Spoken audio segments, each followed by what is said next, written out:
I'm going to do a couple of love poems to start off with. This is called a Demented Love Poem. It's about my wife, Robin. So, Oliver Sacks, the dead brain guy who wrote a lot of books, had his patient named Henry who got into an accident and couldn't remember anything for more than 10 seconds or something. I mean, you could walk into his room and he'd say, "Hello, nice to meet you." But he would blow his nose or look away, and when he looked back and saw you again, he'd say, "Hello, nice to meet you." The funny thing is, he remembered things and people from his past. So if a member of his family or somebody he liked in the past came in, he'd really be happy to see them, and he'd say, "Hello!" and give them a big hug every time, all over again, every 10 seconds. At least that's how I remember the story. Like, I remember everything now, imperfectly. I know lots of people my age have lousy memories. It comes from being old, even though I don't really think of myself as being old, but ask someone not in their 60s, and if they're not being polite, when it comes down to it, they consider someone my age old.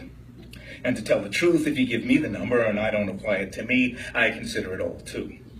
Anyway, I'm scared of Alzheimer's.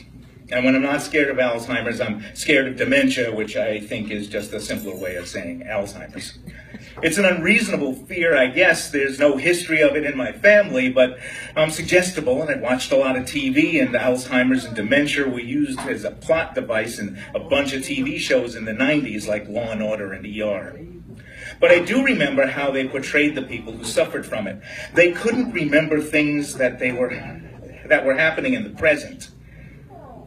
Not as severely as the Oliver Sacks guy, but they couldn't remember things from the recent past, like the faces of their adult kids. But they did remember things from the distant past, like maybe the faces of their adult kids when they were teenagers. It was like there was this cutoff point or something where they would stop remembering things. I don't know, it may all be BS.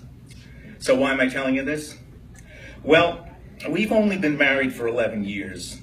It's been the happiest time of my life, and I don't want to forget it. I don't want to forget you.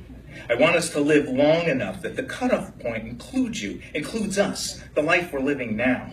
So that if someday I do get Alzheimer's or suffer from dementia or get into an accident like that Oliver Sacks guy, when I see you, I remember you and how much I love you and greet you with a giant over-the-top "Hello!" every 10 seconds.